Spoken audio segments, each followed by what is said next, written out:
मंगल से जल लेकर के महाराज परीक्षित को साफ दे दिया। निपुणाज परीक्षित थे और साफ दिया कि आज के 7वें दिन जिसने हमारे पिता के गले में इस सर्प को डाला है, आज के 7वें दिन उसको तक्षक सर्प काटेगा, उसकी समाधि टूटी महाराज परीक्षित ऋषि की। देखिए बोले क्या बात है, अरे क्या तूने कर दिया, अनर्थ कर दिया। महाराज परीक्षित तो पांडव कुल के वंशज हैं, उनसे अपराध हो ही नहीं सकता, तुमने तो बड़ा अनर्थ कर दिया। महाराज महर्षि सीधा महल की तरफ चल दिए, परीक्षित आश्रम की तरफ चले। रास्ते में मुलाकात हुई, बोले महाराज कष्ट क्यों किया, मैं आ जाता आपके यहाँ। बोले राजन 7 दिन का समय आपके पास है। कितना समय? 7 दिन में अपने मोक्ष का मार्ग आप भूल लीजिए, क्योंकि सर्प के काटने से जिसकी मृत्यु होती है और आत्महत्या करने से जिसकी मृत्यु होती है वो 1000 वर्षों तक प्रेत योनि में रहता है। आत्महत्या बड़ा सरल है, सब सुन लेते हैं। असुर जानाम ते लोकान्धेन तम सावृता तांस्ते प्रेत्याभिगच्छन्ति जे के चात्महनो जना। जो आत्महत्या कर लेते हैं उनकी आत्मा वहां जाती है जहां सूर्य का प्रकाश कभी नहीं जाता है। अंधेर तम सावृता, अंधकार रहता है। इसलिए आपके पास 7 दिन का समय है। महाराज परीक्षित श्राप की बात सुन करके दुखी नहीं हुए। परीक्षित श्राप की बात सुन करके दुखी क्यों नहीं दुखी हो? क्योंकि 7 दिन का समय मिल गया ना। 7 दिन में तो आदमी बहुत कुछ कर सकता है। तुरंत घर में आए और पूरा राज अपने पुत्र जन्मेजय को दिया और राज दे करके सीधा गंगा जी के तट पर क्या लेकर के गए कि जितना बड़ा आसन पे आप बैठे हो, इतना बड़ा आसन लेकर के गंगा जी के तट पर आसन को दूर रख दिया, उस पर बैठे नहीं। उनके पीछे पीछे 88,000 ऋषि भी गए, सब गंगा जी के तट पर बैठ गए। और महाराज परीक्षित सबसे बारी बारी ऋषियों से पूछा। ऋषियां सौन कहा गया, सौनक इत्यादि ऋषि, दुर्वासा इत्यादि ऋषि, गर्गाचार्य सब पहुंचे, लेकिन किसी के पास महाराज के प्रश्न का उत्तर। उस समय बीता, सुखदेव जी महाराज आ गए। अवस्था कितनी थी सुखदेव जी महाराज की? 4। कितना? और 12 वर्षों तक सुखदेव जी मां के गर्भ में थे, तो जोड़ करके हो गया कितना? 16। जबकि गर्भ की उम्र नहीं जोड़ी जाती है। जन्मदिन बच्चा पैदा हो तो होकर डेट ऑफ बर्थ हो। सुखदेव जी बच्चे थे, बालक थे, उसी आसन पर जाकर के बैठ गए। जब आसन पर बैठ गए तो परीक्षित जा करके उनके पैरों पर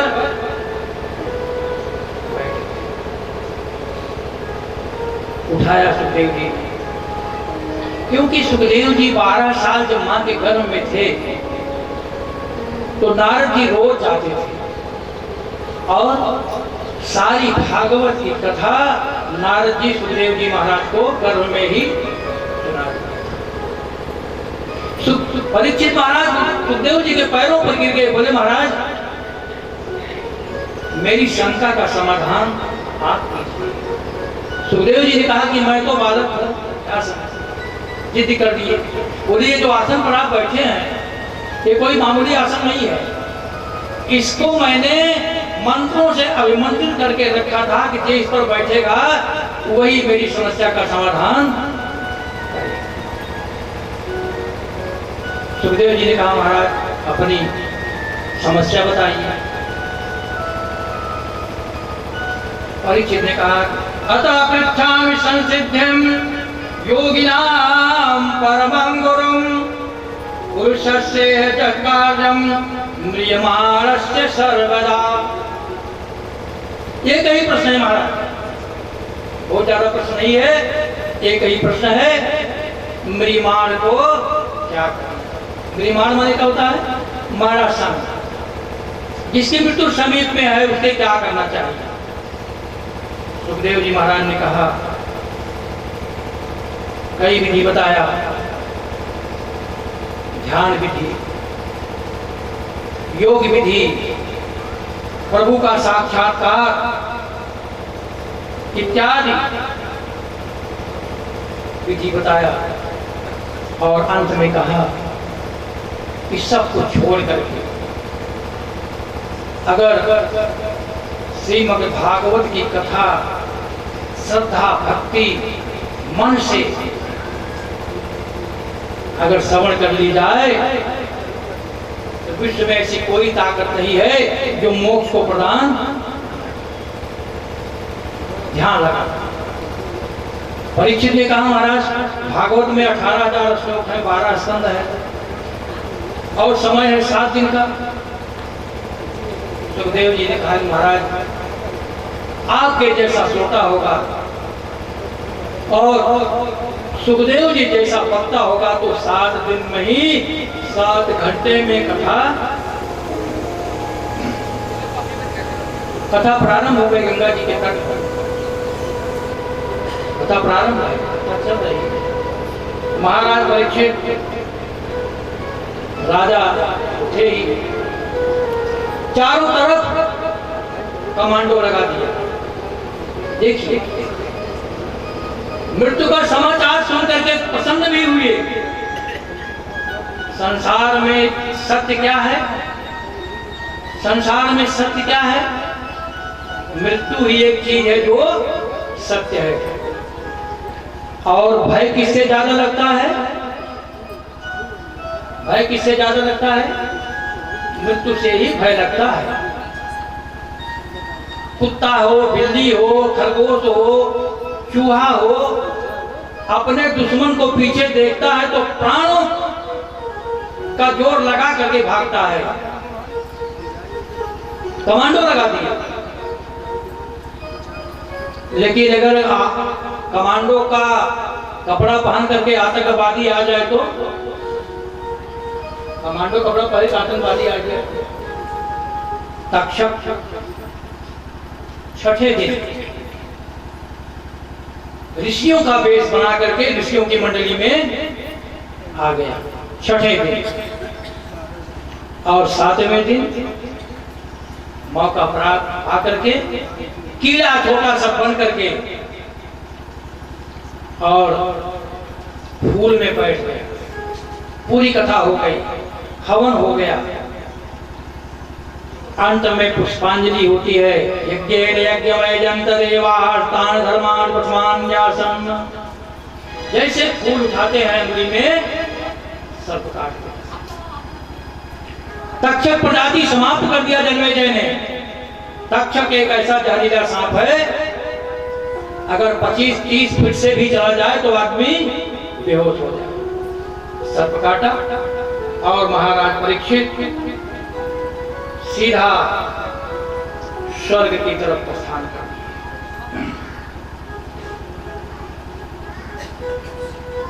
दिया। को वाच एवमेतत्पुरापिष्टो मैत्रेयो भगवान किल त्यक्त्वा वनं प्रविष्टेन त्यक्त्वा स्वाग्रे बुद्धिमता।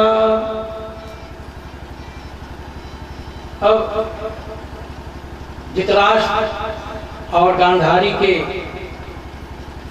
वन में जाने के पश्चात विदुर जी महाराज उद्धव जी से मिलते हैं। उद्धव जी भगवान कृष्ण की डुप्लीकेट कॉपी थे। कृष्ण और उद्धव दोनों में कोई अंतर,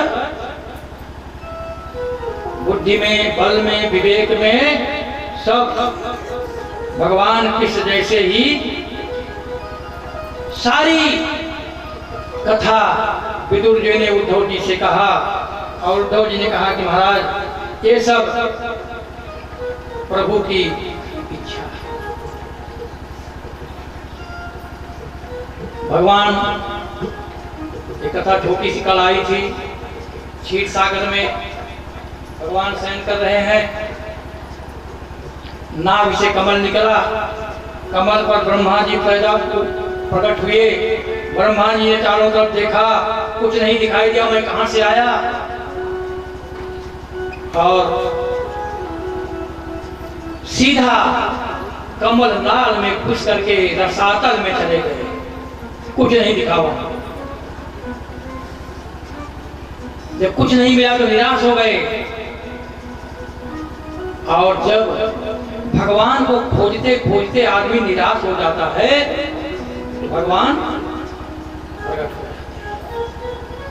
भगवान प्रकट हो गए। भगवान ने कहा ब्रह्मा किसको ढूंढ रहे हैं? बोले प्रभु आपको मुझे ढूंढ रहा हूं। कहां तक गया मैं, कहां तक गया? 7 लोग नीचे, वहां तक मैं चला गया, लेकिन आपका दर्शन नहीं। ब्रह्मा ने कहा महाराज आज्ञा कीजिए, क्या करना है? भगवान ने कहा कि देखिए सृष्टि का विस्तार करना है, सृष्टि का विस्तार करना है, इसके लिए आप का नियोजन किया जा रहा है। ब्रह्मा ने कहा महाराज कहां करेंगे सृष्टि, कहां बनाएंगे, स्थापित कहां करेंगे? पृथ्वी को तो हिरण्याक्ष पाताल में लेकर के चला गया। भगवान ने कहा कि वो भी आपको ही करना होगा, जाइए उसका उपाय, पृथ्वी की व्यवस्था मैं करूंगा और सृष्टि की व्यवस्था आप करेंगे। ब्रह्मा जी बैठे थे, भगवान की स्तुति किया और बड़े जोर से ब्रह्मा जी के कुछ छींक आ गई, और जब छींक आई तो उनके नाक से एक छोटा सा शूकर का बच्चा, शुगर माने पारा, गिरा छोटा सा, नाक से कितना बड़ा गिरेगा, छोटा सा गिरा, और देखते ही देखते वह शुकर 12 रूप में हाथी के बराबर हुआ।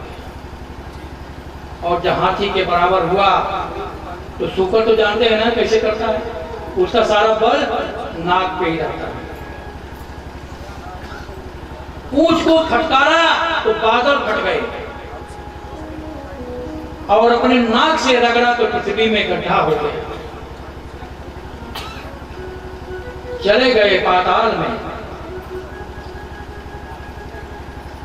अब पाताल में गए, पृथ्वी को लेकर चले, उधर हिरण्याक्ष सुना, बहुत बलशाली था हिरण्याक्ष ही, आगे चल करके रावण और कुंभकर्ण हुए दोनों भाई। ये दोनों पहले भगवान के पार्षद थे, जय और विजय। हिरण्याक्ष आया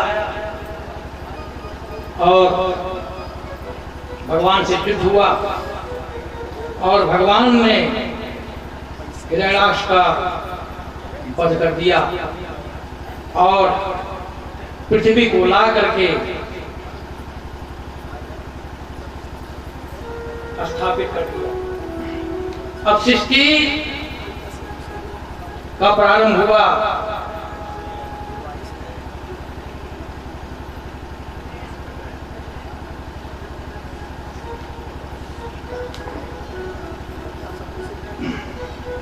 भगवान ब्रह्मा जी के द्वारा सृष्टि का निर्माण किया, और भगवान ही उस सृष्टि का पालन पोषण करना पड़ा। कौन करता? भगवान ही करते हैं, पालन, जन्म और तीनों एक ही हैं।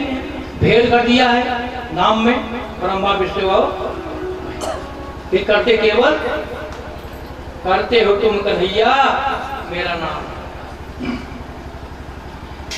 चाहती वो जिस प्रभु ने वही सृष्टि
बोले वृंदावन लाल की।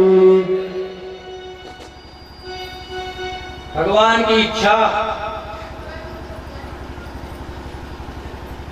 कश्यप ऋषि की दो पत्नियां थी, एक दिति और एक अदिति। दिति से दैत्य हुए और अदिति से देवता। कश्यप की पत्नी दिति एक दिन तपस्या में लीन थे महाराज कश्यप। दिति आई और कश्यप से पुत्र प्राप्ति की याचना की। कश्यप महाराज समझाए, देखो ये समय, ये मुहूर्त अच्छा नहीं है, गर्भ धारण करने का मुहूर्त अभी नहीं। लेकिन इस शरीर में सारे विकार भरे हुए हैं, काम, क्रोध, लोभ और मोह सब भरे हुए हैं। काम जागृत हो गया, मौका पाने पर ही सब जागृत होते हैं। जैसे बथुआ का बीज होता है, आप देखा, बथुआ जानते हैं ना? बथुआ पूरी बारिश होती है कभी जानता नहीं है। चकवर का पेड़ होता है, पूरी बारिश बीज जमीन में पड़ा रहता है, उगता नहीं। उगता कब है? चकवर जो है वो बरसात में, और बथुआ जो है वो ठंडी में निकलता है, पड़ा रहता उसी में, सड़ता भी नहीं है। काम जागृत हो गया अदिति को। कश्यप से याचना किया। कश्यप ने कहा कि देवी इस समय उचित समय नहीं है, लेकिन फिर भी इतना काम विवल हो गई कि महाराज कश्यप को अनमने मन से दिति की पुत्र प्राप्ति की इच्छा को पूरा। लेकिन कश्यप ने कहा देवी पुत्र तो दो होंगे, पुत्र दो होंगे, लेकिन दोनों के पैदा होने से पृथ्वी कांप जाएगी। दोनों के पैदा होने से पृथ्वी कांप जाएगी, बड़े राक्षस होंगे। और इनका वध भगवान के हाथों में, वध भगवान के हाथों होगा तो प्रसन्न हो गए। बोले कि अगर भगवान के हाथों इनका वध होगा, इनका मोक्ष होगा, तो सीधा मोक्ष को प्राप्त हो जाएगा। लेकिन अभी मोक्ष नहीं होगा। क्यों नहीं होगा? क्योंकि जय और विजय को 3 जन्मों का श्राप है। बड़ी प्रसन्न हुई, लेकिन अपने गर्भ को 100 वर्षों तक, कितना 100 वर्षों तक अपने गर्भ को रोक करके रखा। और जब उचित समय आया तो 2 पुत्र पैदा। एक बात और कहा कश्यप जी ने कि तुम्हारे दोनों पुत्रों में से एक पुत्र को 4 पुत्र होंगे, और जिसमें उन 4 पुत्रों में एक पुत्र भगवान का परम भक्त होगा। बहुत प्रसन्न हुई।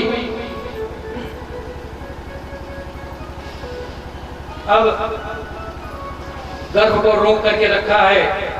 इधर कहां से उनकी उत्पत्ति होनी है? जय और विजय भगवान के पास सब थे।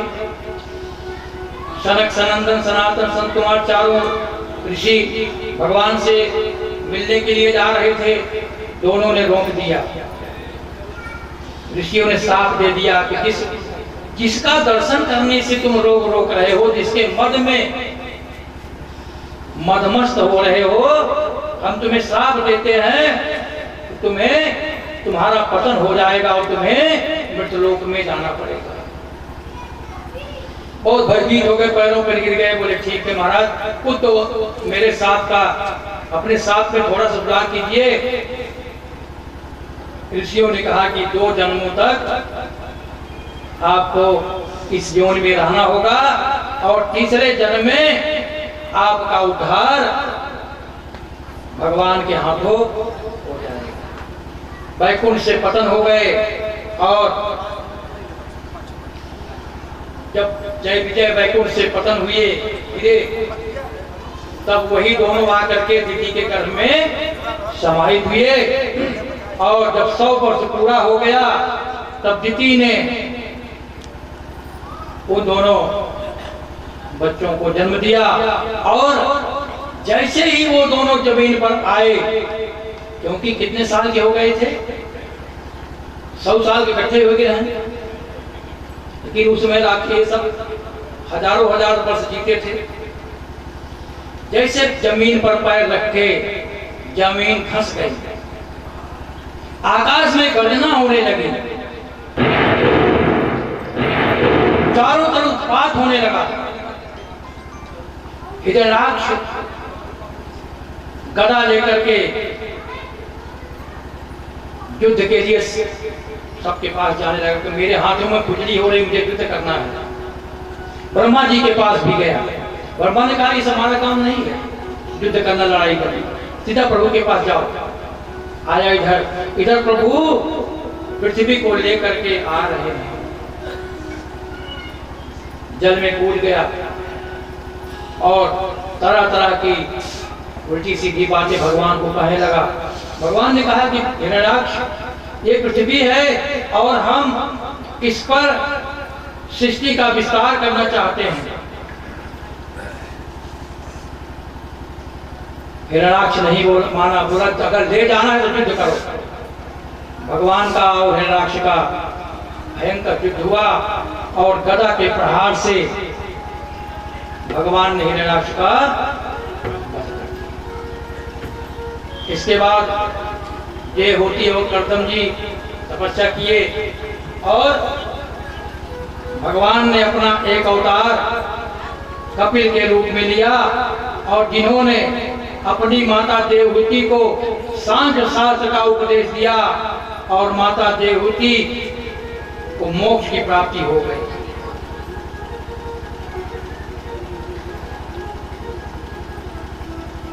भजन कराए क्यों?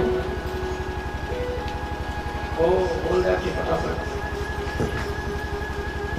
में गंधर्व अपनी पत्नियों के साथ क्रीड़ा कर रहे थे और रेणुका उनको देखने लगे। किसी को भी अगर ऐसी स्थिति में देखा जाए तो कितना भी पवित्र आत्मा होगा, मन में वो भाव आ जाएगा। रेणुका का मन विचलित हो गया और जब जल भरने के लिए गंगा जी में गई तो घड़ा तुरंत टूट गया। देर हो गई, काफी समय के बाद आई। महर्षि ने पूछा कि देर क्यों हुई?